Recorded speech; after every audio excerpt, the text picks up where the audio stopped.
নমস্কার বন্ধুরা, আমার রন্ধনিকা চ্যানেলে আপনাদের সবাইকে স্বাগত জানাই।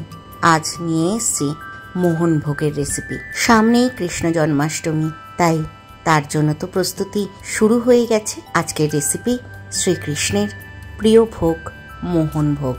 গ্যাসের আঁচে কড়াই বসিয়ে দিলাম। কড়াইতে দিয়ে দিচ্ছি 2 চামচ ঘি। পরে যদি আরও প্রয়োজন হয় তখন আর একটু দেব। ঘিটা সম্পূর্ণ গলে গেছে। এবার এর মধ্যে দিয়ে দিচ্ছি কাজু, কিশমিশ আর আমন্ড বাদামের কুচি। খুব ভালো করে ভেজে নেব। একটা সুন্দর ভাজা গন্ধ যখন বেরোতে শুরু করবে তখন কিন্তু এই সমস্ত উপকরণকে তুলে নেব। আর দেখবেন কাজুটা হালকা হালকা লালচে রং ধরতে যখন শুরু করবে তখনই কিন্তু বুঝতে পারবেন ভাজা হয়ে গেছে। এখানে আমার ড্রাই ফ্রুটসগুলো সমস্তটা ভাজা হয়ে গেছে। সবটাই এবার তুলে নিচ্ছি। কারো ইচ্ছে থাকলে এখানে কিন্তু আপনারা পেস্তাও দিতে পারেন। তাহলে এবার ফোড়ন দিয়ে দিচ্ছি 2 এলাচ, 1 টুকরো দারচিনি আর দিয়ে দিচ্ছে 1টা তেজপাতা।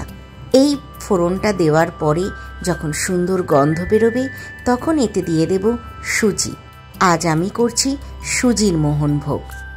সুজিটাকে ঘিয়ের মধ্যে ভালো করে ভেজে নেব। আজ কিন্তু মিডিয়াম রাখতে হবে, বাড়ানো যাবে না। বেশ কিছুক্ষণ ধরে ভাজার পরে দেখলাম যে আরেকটু ঘি লাগবে, তাই আর 1 চামচ মতো ঘি দিয়ে দিলাম। এবার কন্টিনিউ সুজিটাকে নেড়েচেড়ে ভালোভাবে ভাজা করে নিচ্ছি।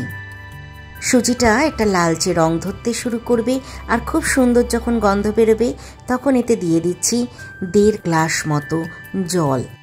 জলটা দিয়ে একটু নাড়াচাড়া করে নেব।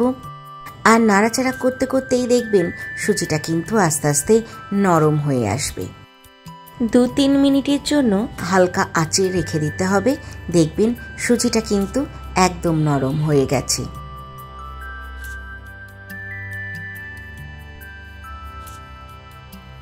এবার এতে দিয়ে দিচ্ছি চিনি। এই বাটিরই হাফ বাটির কম নিয়েছিলাম সুজি আর দিয়ে দিলাম হাফ বাটির বেশি চিনি।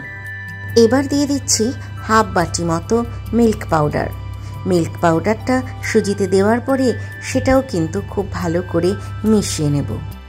বেশ কিছুক্ষণ নাড়াচাড়া করার পরে এতে দিয়ে দিচ্ছি আরও হাফ বাটি মতো দুধ। দুধটা দেওয়ার পরে আবারও খুব ভালো করে মিশিয়ে নিচ্ছি।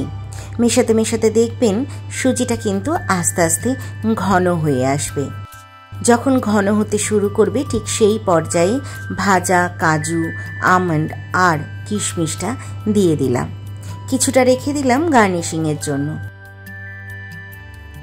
এইভাবে বেশ কিছুক্ষণ নাড়াচাড়া করার পর দেখবেন সুজিটা কিন্তু অনেকাংশেই ঘন হয়ে গেছে। আর ঠিক এই সময়ে কিন্তু নাড়ানো একেবারে বন্ধ করা যাবে না, কেননা নিচে লেগে যাওয়ার সম্ভাবনা থাকে। তাহলে আমাদের সুজির মোহনভোগ কিন্তু একদমই রেডি। গ্যাসের আঁচ বন্ধ করে ঢাকা দিয়ে দিলাম। তারপর এই মোহনভোগ শ্রীকৃষ্ণের ভোগের জন্য নিবেদন করলাম।